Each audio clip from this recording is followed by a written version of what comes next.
Olá, eu sou a Bárbara. Hoje eu vou apresentar o trabalho de Direitos Humanos e Sistema Prisional.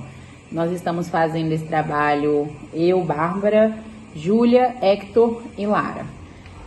De início, eu queria dar uma introduçãozinha. A gente sabe que o sistema penal tem a função principal de garantir a punição de delitos e a manutenção da ordem pública. E aí a gente vê que muitas vezes a gente encontra um dilema entre a justiça e os direitos humanos dos indivíduos que estão ali envolvidos em alguma questão penal. E aí a gente pode ver que, embora tenha essa garantia dos direitos humanos, a gente tem diversas formas aí deles serem violados no dia a dia.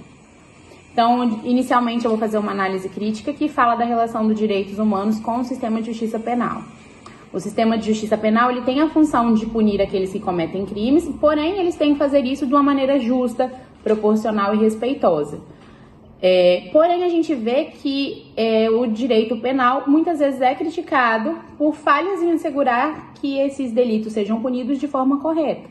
E aí a gente tem algumas questões principais, que é a presunção de inocência que o indivíduo pode ter, né? Então até que ele seja julgado ali, ele é para ser considerado inocente. As péssimas condições no espaço físico onde ocorrem as detenções, então a gente vê que o sistema prisional ele está com uma superlotação e isso acaba criando uma dificuldade no acesso à higiene, a estrutura básica do local, né? Questões de discriminação racial, e aí a gente vê que indígenas, pessoas pretas, elas enfrentam a discriminação dentro dos presídios do sistema de justiça, porque muitas vezes recebem sentenças mais severas. E também, por conta disso, a gente vê um acesso dificultoso desses indivíduos com a justiça. Então, pessoas com baixa renda têm uma dificuldade maior de acessar a justiça e resulta em julgamentos injustos, violando o direito da ampla defesa ao contraditório. Assim, a gente ressalta que há uma necessidade muito grande na reformulação da justiça penal. E aí a gente tem que alertar para que juristas e aplicadores da lei tenham uma consciência da sua responsabilidade em garantir que em todo esse trajeto que o indivíduo está sendo julgado, ele tenha acesso ao direito e tenha os seus direitos humanos garantidos pela Constituição. Olá, boa noite. Eu sou a Júlia. Eu faço parte do grupo da Lara, do Hector e da Bárbara. O nosso tema é Direitos Humanos e a Justiça Penal e eu vou fazer uma reflexão crítica sobre a tortura, penas desumanas, sistema carcerário e justiça restaurativa. Nós sabemos que a justiça penal está aí para punir, né? Mas dentro de direitos humanos eu acho que ela tem que ter um pouco mais de sensibilidade no caso, porque em alguns casos acaba extrapolando na punição. Então, os direitos humanos ele está aí para meio que impor limites a essa justiça penal praticada pelo Estado, né? No caso, impor limites ao poder punitivo do Estado. E aí eu já vou começar falando um pouco da tortura, né? Que é um meio cruel, no caso. E a gente sabe que está assegurado, né? Que ninguém será submetido à tortura, nem penas desumanas. Tudo isso no artigo 5º da Declaração Universal de Direitos Humanos. Então, tanto a Declaração Universal de Direitos Humanos, né, também na Constituição, a Constituição assegura a dignidade da pessoa humana, né? Nos casos de tortura, a dignidade da pessoa humana ela é afetada, né? Na Constituição Federal, por exemplo, assegura a dignidade. Ainda há muitos casos que violam totalmente. É uma realidade em muitos países. Que, no caso, a tortura ela é praticada para fins de obter informação. Então, eu vou torturar aquela pessoa para eu chegar na informação que eu quero.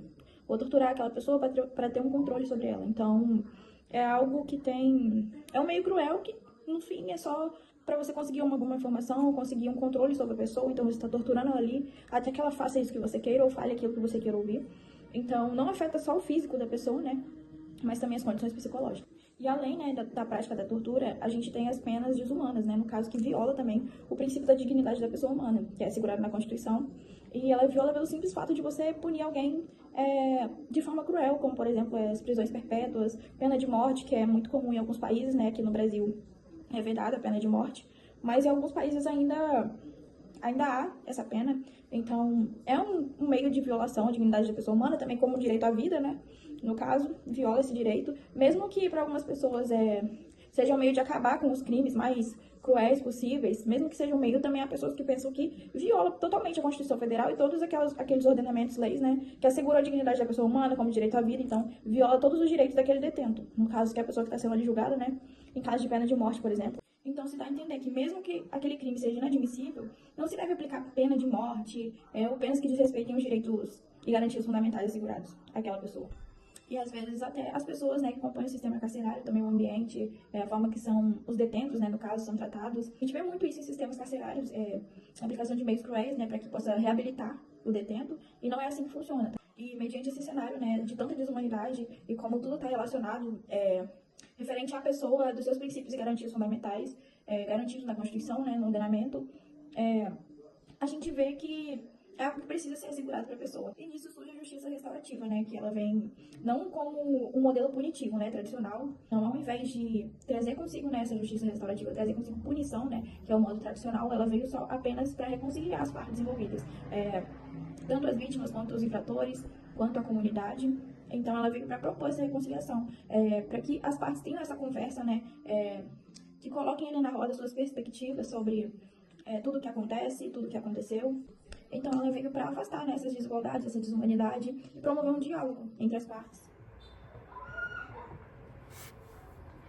Oi, eu sou Lara, eu faço parte do grupo junto com a Bárbara, o Hector e a Júlia. Eu vim falar um pouquinho de como são os casos concretos no sistema carcerário brasileiro.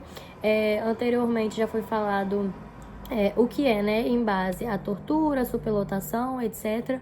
Mas eu vou trazer os casos.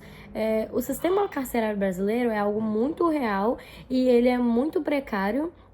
E existem coisas como tortura, superlotação, falta de higiene, essas coisas que fazem o sistema continuar pior, e eu vou falar um pouquinho de alguns casos concretos. Embora já existam normas e garantias internacionais e nacionais que visam proteger os direitos humanos, a realidade no sistema carcerário é muito diferente. Ela tem sido marcada por profundas falhas e abusos. Então eu vim falar um pouquinho sobre os casos. E o primeiro caso que eu vou falar é em relação às superlotações nas prisões. A superlotação, né?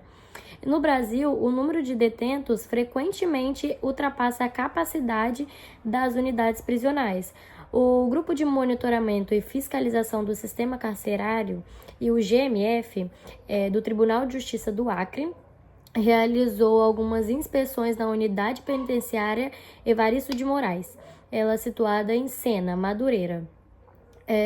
Ele constatou que o presídio de lá possui 10 prédios, onde estão custodiados 467 carcerários. Entre 80 celas disponíveis, há várias que estão mais do que a capacidade do espaço. Por exemplo, uma cela com 2 camas, com 2 pedras, né, que eles chamam, tem 8 pessoas, o que dá 400% de superlotação. Uma cela com 12 pessoas tem 6 pedras, ou seja, 200% de lotação, e por aí vai. Em relação à falta de higiene nos presídios, em muitas prisões, o fornecimento da limpeza adequada, da insuficiência de produtos, das instalações sanitárias precárias podem trazer doenças infecciosas aos presidiários, como tuberculose, hepatite, doença de pele, etc. Em relação ao exemplo disso, a juíza Andréa Brito conversou com a equipe de saúde para checar a imunização contra a Covid-19 e foi visto que cerca de 20 apenados não completaram o cronograma vacinal, ou seja, eles trouxeram risco aos presidiários e à sua saúde.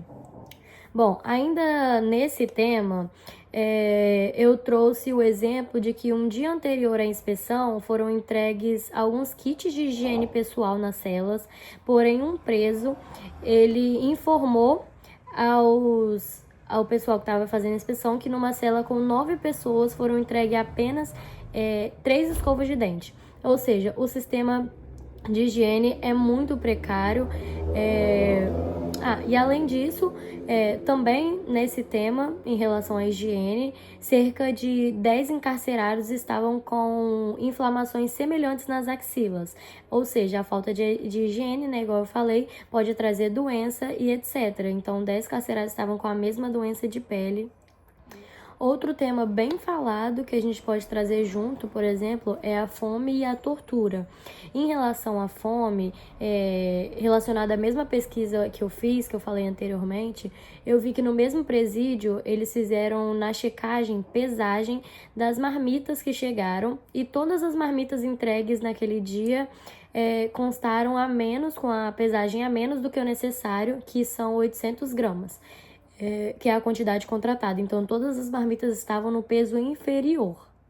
E outra pesquisa que eu fiz também falava que a principal tortura é a fome. Uma defensora diz isso, e que em relação também à tortura e maus tratos, a Folha do G1 do Pará diz que na vistoria feita pelo Conceito Penitenciário do Pará, o COPEN, e pela Defensoria Pública, né, juntos, eles apontaram que o sistema prisional do estado de São Paulo submetia os presos à fome e tortura.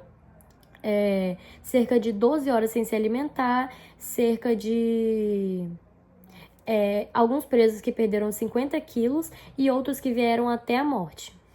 E aí eu trouxe a fala de uma defensora pública, que ela é defensora pública, presidente da inspeção da COPEN, e ela fala assim, em relação a um detento que morreu, né, dentro da prisão. Ela falou: o detento estava passando mal, algo gástrico, e pedia atendimento médico, mas em vez de ser levado, foi espancado e morreu na cadeia. Já levaram ele do presídio para o ponto-socorro do Hospital Municipal de Santarém, morto. E é claro que foi por tortura. Existe um laudo apontando a causa-mortes como tortura.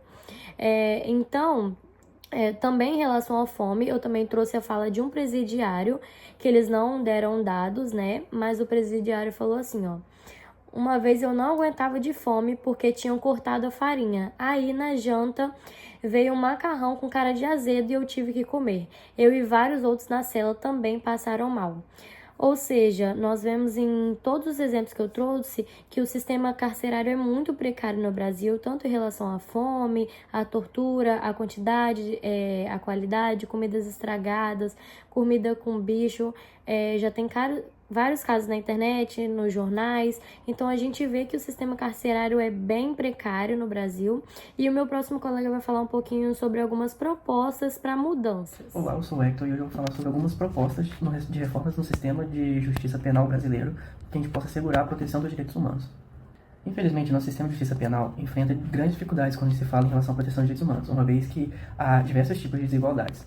E, sendo assim, diversas propostas têm sido discutidas com o objetivo de tornar esse sistema mais justo e igualitário, transformando ele em uma forma de instrumento de ressocialização e não apenas de repressão ou correção.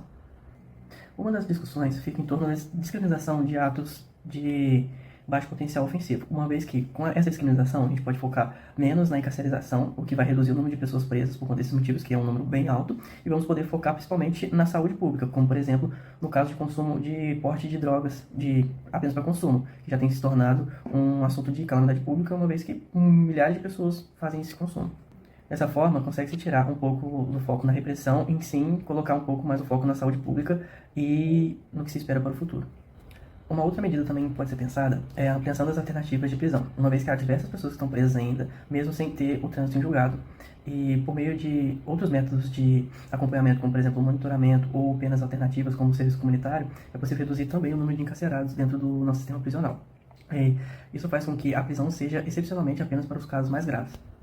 Dessa forma, é possível fazer uma reeducação no apenado, como vai deixar a prisão apenas para os casos mais graves, sendo os casos mais graves usados como repressão, e em casos mais leves ou médios, sendo uma forma de, além de ter uma certa repressão, você também vai ter uma melhor reeducação.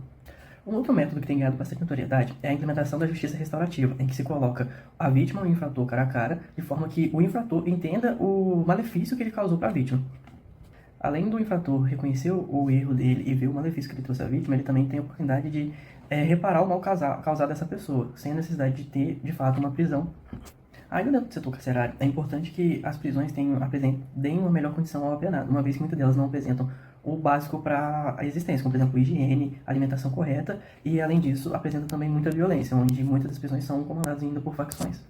É praticamente impossível colocar o apenado dentro da sociedade, sendo que ele ficou preso em um local onde não tinha o mínimo para ele poder se estabelecer. que nós podemos perceber em relação ao setor carcerário é que simplesmente retiram o apenado da sociedade, colocam ele em um ambiente totalmente restrito, com muitas observações, muitos outros problemas, e depois recolocam ele na sociedade esperando que ele apresente uma mudança no comportamento. Só que, como o ambiente que ele estava é muito hostil, espera-se que quando ele vá para a sociedade ele também seja uma pessoa, continue ou piore como sendo uma pessoa hostil. Seria essencial também que ocorresse uma mudança em relação à prisão preventiva, uma vez que há muitas pessoas que estão presas sem ter o trânsito em julgado e estão sofrendo, sendo que no final pode ocorrer de o trânsito em julgado declarar aquela pessoa inocente e ela ficou sofrendo e passando por toda essa vexatoriedade sem a menor necessidade. Por fim, garantir um maior acesso à justiça permite que os cidadãos se sintam mais inclusos na sociedade e que percebam que seus direitos estão de fato defendidos. Sendo assim, uma maior implementação de defensorias públicas dentro da sociedade, nas cidades, permitiria que essa visão fosse espalhada e que a gente tivesse um sistema jurídico mais democrático e igualitário. Essas reformas e alterações são essenciais para que o sistema da justiça penal brasileira seja alterado e passe a ser mais humanitário. Sendo assim, a adoção de políticas mais focadas na reintegração social do apenado e na promoção de alternativas no encarceramento pode ser o caminho para o sistema jurídico de fato mudar e fazer um maior alcance e proteção aos direitos humanos.